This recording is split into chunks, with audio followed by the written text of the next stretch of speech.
Homebound arc. The writing on the walls of the destroyed facility, I pondered, following after Circe as the wind from the helicopter died down and she kicked the latch free on a large warehouse door. Were you telling the truth when you said that you didn't understand it? She heaved the door upwards, lab coat billowing as cold air rushed out from within. As frustrating as it is to admit, she sighed, eyes swiveling to me. I do not understand the devil's reasoning in that regard, but I mentioned before that I believe interdimensional travel is possible. Yeah, you did. I shook my head. Is the writing how you came up with that? It was just nonsense, rambling about different classes of parasites, right?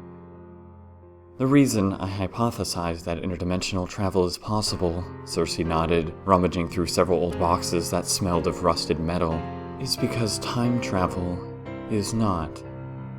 She stopped briefly, narrowing her eyes.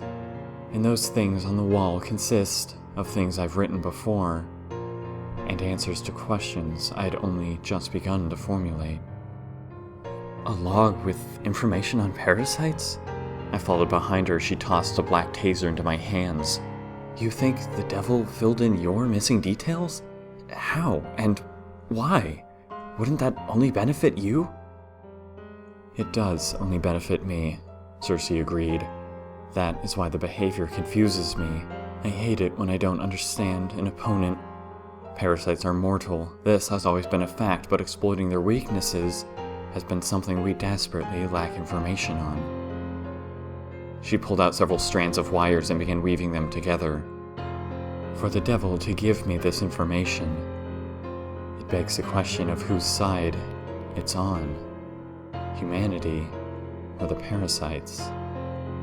So, the loopholes you're exploiting in the parasite's design is information given to you by the devil? I shook my head. It definitely seems more parasite than human. That's unnerving. My thoughts exactly, Circe frowned. My solace comes from the fact that the devil did not figure out any of it by itself. It's safe to say that I did.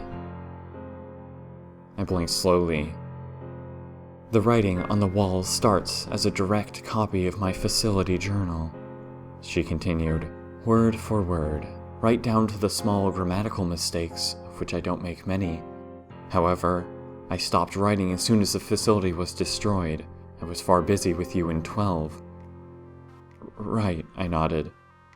The writing on the walls, however, Circe turned to me, shoving a small device into my hand, continued as if I had never stopped writing.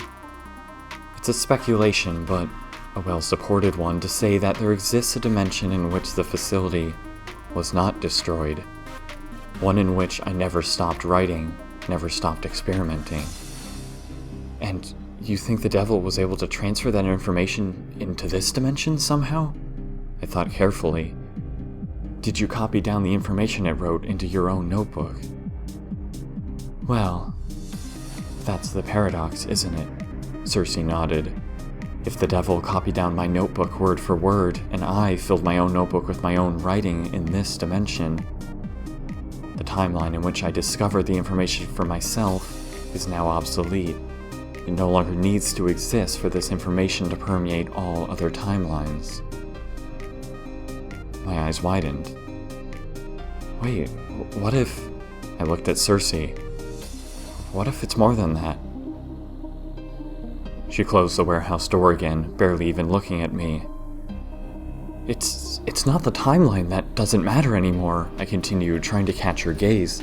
Circe, if the information doesn't need you to recreate itself, you're the one who's obsolete.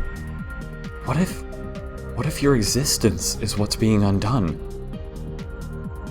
She took several seconds of silence before turning around with a coy grin. It's cute when you think you've discovered something first, she giggled, pressing her hands into mine.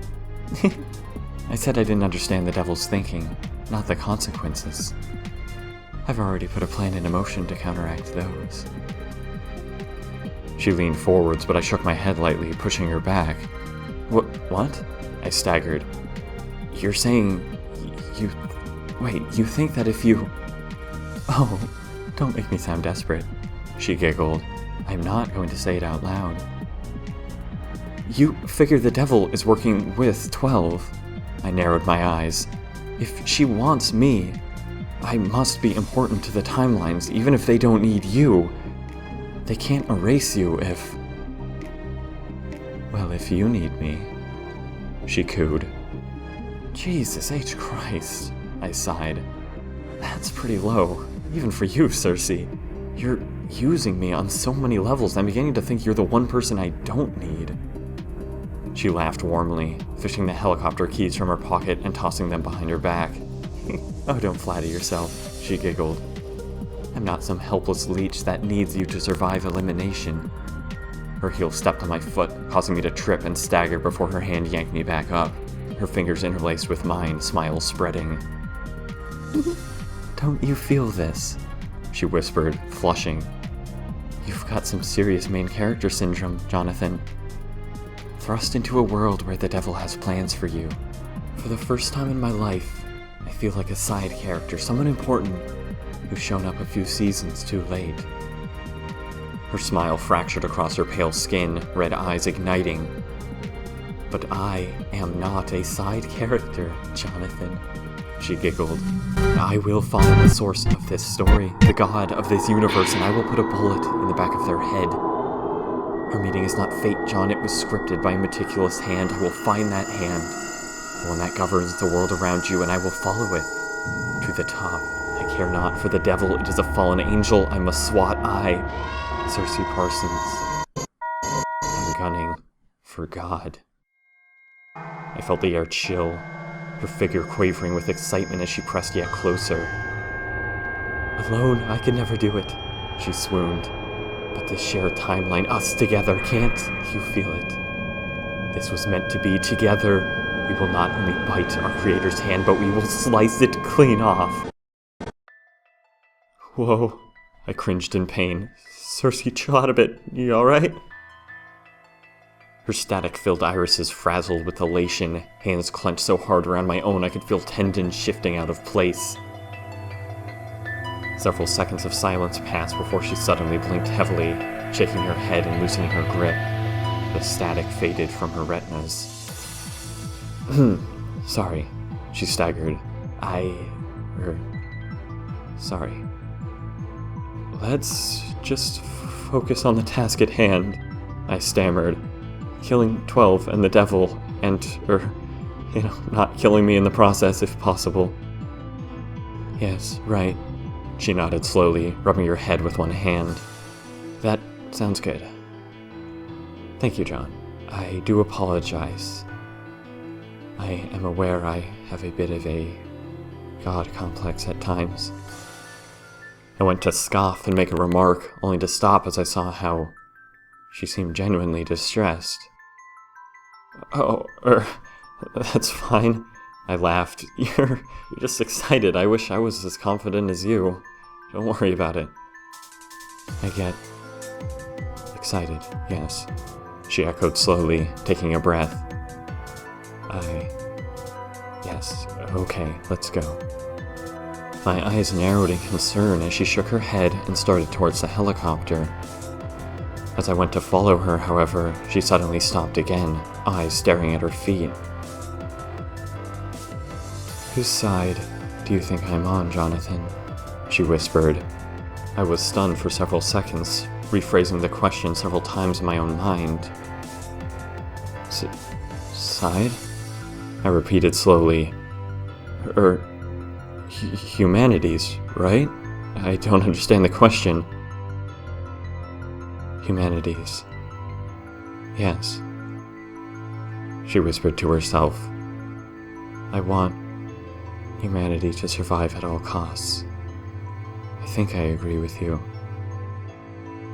She didn't move, still stood facing away, her hair beginning to flutter as storm clouds in the distance shuddered with thunder, the sky darkening. And if there were a third side, she whispered softly, not moving an inch. Third side? I echoed. I don't Circe, I don't think I understand. She remained silent, murky clouds building on the horizon. I do not, either. Her voice finally crawled out into the cold air, several seconds of quiet ensuing before she turned back to me. Perhaps the question does not make sense. She glanced down at her own hands, eyes drifting slowly over them. She seemed worried. An expression I had never expected to see on her face, the sight making me slightly sick to my stomach. And that's when her hands glitched. The deep red static I had only ever seen in her irises before, suddenly jarring her hands slightly out of alignment for a fraction of a second, like she was some kind of corrupted video file. As I fought for words and again rubbed my eyes to make sure I had seen what I thought I had, I watched my own field of vision darken further, redness and grainy noise seeping into my peripheries. Facility Arc. I staggered on my feet, the 7th ward splintering into view from within swirling blood. One of 5's hand left mine, the little girl not even turning to look at me before teleporting away again. I coughed, feeling my lungs burn as my head pounded.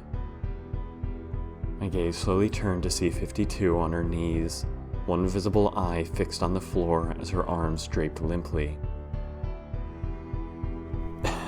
Listen, I coughed awkwardly. 52, no hard feelings, Her gaze didn't shift. You did great in the chance, and in that experiment. I rubbed at my hands in an attempt to null the pain of the teleportation. I hope you don't think I actually cheated. Her head shook softly.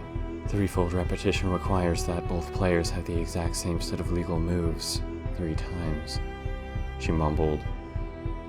I've played chess before. It's not that I didn't trust you to put me in stalemate, I sighed, sitting down beside her, watching her flinch slightly. I hope you understand this was just... I stabbed out your heart. 52 just cut in, still talking softly to the ground. It was your own blood that allowed you to deflect my tendrils, wasn't it? I was stunned into silence for several seconds. During the chance? I finally stammered. That's right. Left hands can't influence each other due to the negative distortion feedback response, but I can influence my own body and pieces of it. I paused for a minute.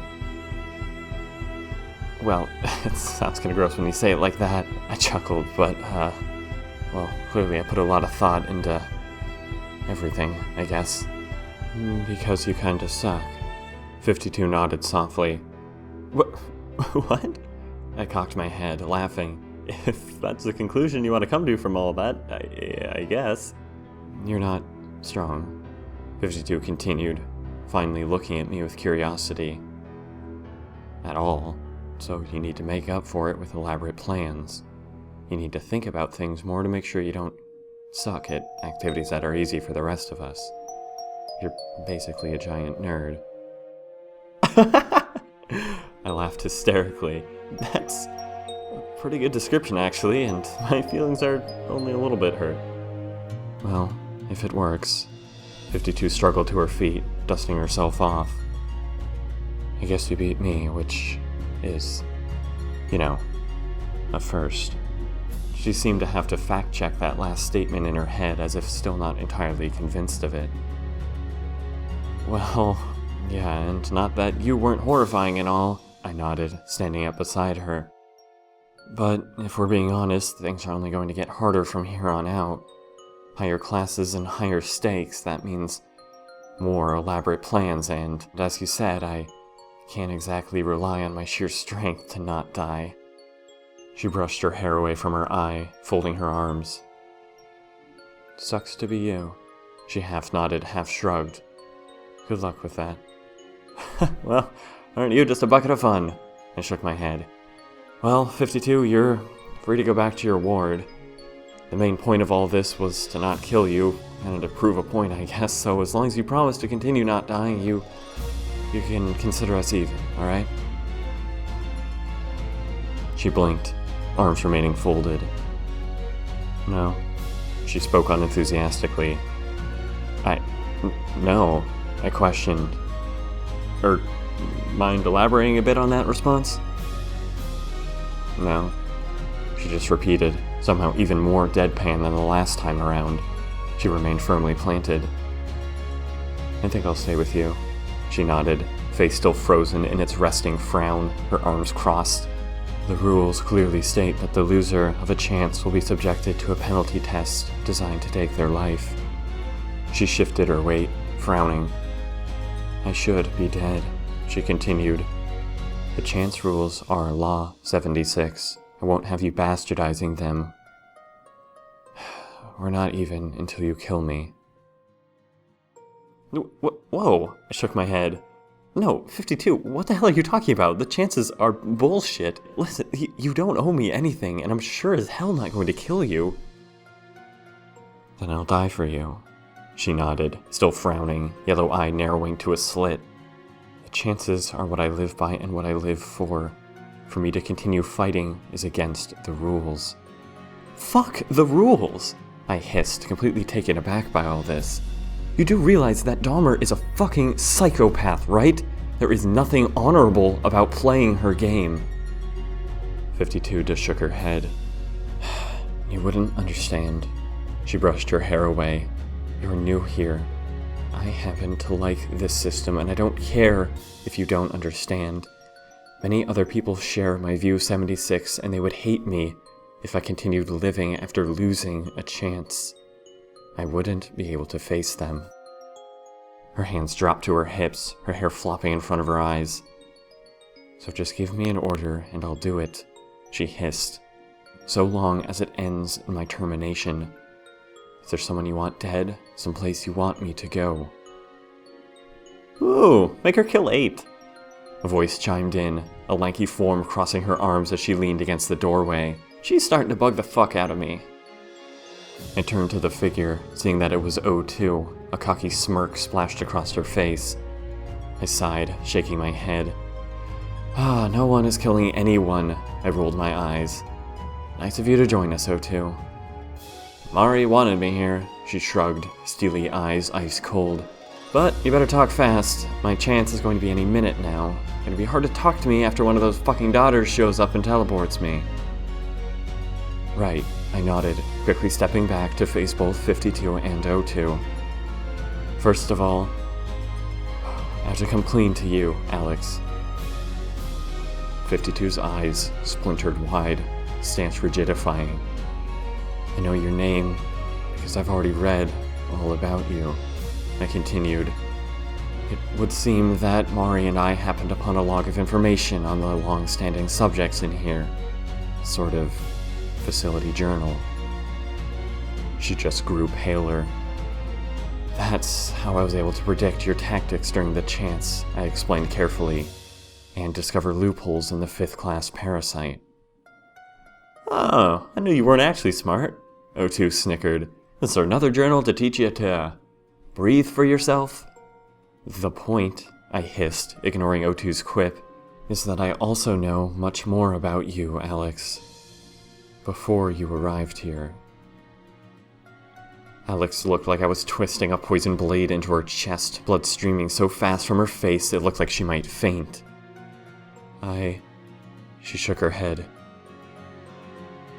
You clearly knew how to play chess back there, I continued. You learned that from your church parish, right? Stop, she hissed. I don't know what you read, but it's not. There's no use lying. I cut her off, seeing desperation flicker through her eyes as she cringed. I don't care what you did, but you should. She shook her head, backing up. I turned around to O2, her blue irises giving away absolutely nothing, her posture casual, yet never quite relaxed as she gazed curiously back at me. And O2, I nodded. You seem pretty comfortable with yourself. Why do you think Dahmer calls us God-bearers? Do you feel godlike, Lauren? She scoffed, not the slightest bit perturbed by her name, stepping forwards from the wall and grinning. Well, steel melts at around 1500 degrees Celsius, she spoke, pausing for a minute as she glanced up at the metal ceiling. I can liquefy it in probably under a second, boil crowds of people alive without lifting a finger. Depends on your definition of God, I suppose. I certainly don't think I'm infallible, if that's what you mean. I think Dahmer would agree with you, I nodded.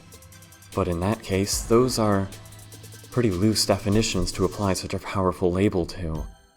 Almost feels a bit condescending, especially when it's used so sarcastically. Lauren's eyes narrowed slightly. No matter what Dahmer truly believes, I continued, she at the very least wants us to think we're monsters. About the furthest from a god you can get. The name stings a bit when everyone only got here after slaughtering innocent people. Lauren's lips curled into a slight smirk. Not sure what you're fishing for here, 76, she spoke. Are you accusing me, or trying to make a larger point? Okay, let's get right to the point then, I nodded. God-bearers look like humans. If we acted like it, no one would be able to single us out. The reason we're all here, the reason we were all captured, is because we did something to make ourselves known.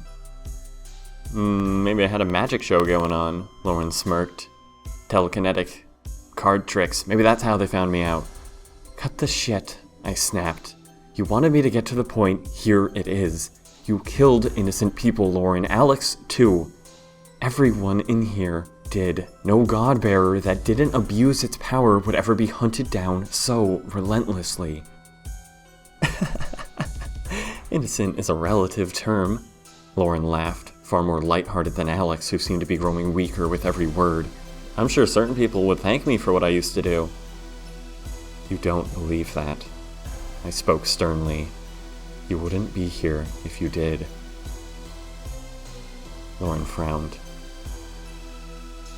Several seconds passed before the grin reappeared on her face, and she laughed. Jesus, she smirked. Roundabout way of explaining things, don't you think, John? Any more banter between the two of us and I might just kill myself right now. I get it. You think Dahmer is able to control us only partially with the daughters. The bulk of the control. Alex softly chimed in, still looking positively sick. Comes from the fact that we think we deserve this. When given power, I spoke coldly, anyone would feel obligated to use it for self-defense or otherwise. But all it takes is one moment of weakness, a distortion fired off a bit too soon without enough thought. And maybe you gave it a lot of thought, Lauren rolled her eyes. Maybe you did it again and again for no fucking reason at all. Don't try to understand me after reading a fucking paragraph, 76. And the regret lasts forever, I continued, ignoring Lauren while turning to Alex. Dahmer knows we're not God. She knows we make some mistakes, that we feel sickening guilt and shame for actions we could have and should have avoided. We have to take that power away from her. Every parasite in here has to come to terms with what they did to get in here. They need to learn to forgive themselves. My eyes flashed back to Lauren, narrowed into slits. And for you, I hissed, I don't care how much you're able to delude yourself, justifying it is not the same as forgiving it. Her brow furrowed, irritation spreading across her face. I'll easily forgive myself for painting the room with you, she gnashed. You think you're some kind of fucking psychologist? I nodded at the doorway as Mari bounded in. Dahmer is able to treat us like monsters because we know it's what we are. I folded my arms. But mistakes don't make us monsters, they make us human more than any other trait could. Dahmer will not twist our own guilt against us. I won't let her.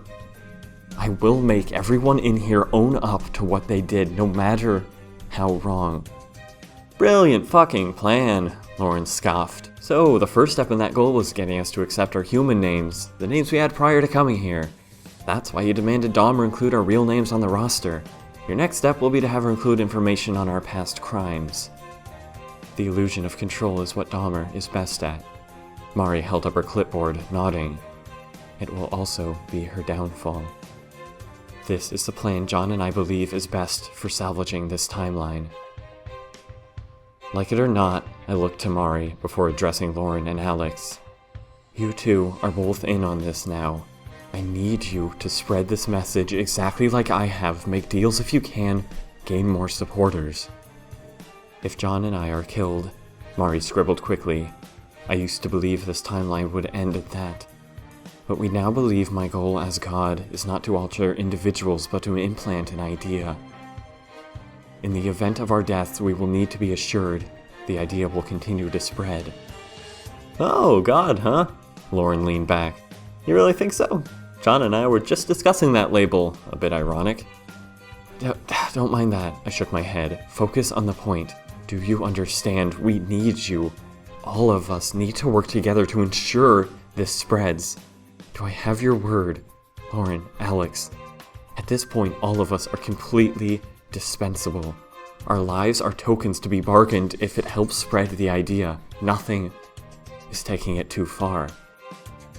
Alex took several seconds to breathe, pale skin shifting nervously. You mentioned before that you owed me. I looked to Alex. That's not true, and I don't want you to help me for that reason. But you can help. And it's not just me, this can help save everyone. I'll admit you've thought this through a bit more than I thought. Lauren glanced at the cameras. Except, of course, for the fact that a feel-good therapy session isn't going to stop the daughters from tearing your fucking eyes out, let alone leveling this entire facility at the first sign of trouble. Her cold blue eyes dropped from the ceiling to focus on me. If your whole plan is to boost fucking morale in this place, she mocked, you could have snuck in a picture of a puppy. The end result is going to be the same. Your body strewn across the entirety of this place, in addition to everyone who ever helped you having their flesh melted away. You're so naive, I want to strangle you. You can't do a fucking thing. My teeth gritted, my mouth opening to retaliate before she cut me off. Slight smile coming into view. That being said, she shrugged, taking a big breath as her eyes slowly softened. You've proven me wrong before, John. My heart lifted as Lauren just rolled her eyes again. After all, she sighed, taking several seconds to think of her words. I suppose it wouldn't kill me to have something to die for. Almost comforting, in a depressing, sad sack of shit kind of way.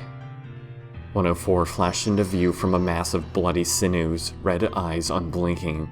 I'll see what I can do. Lauren continued, slightly flushed as she glanced away angrily and folded her arms.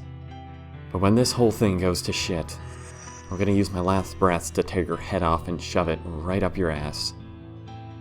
104's hand closed around Lauren's arm. I'm sure that'll be the least of my concerns. I nodded. Her face reddened, the two of them shattering from view as blood painted the floor.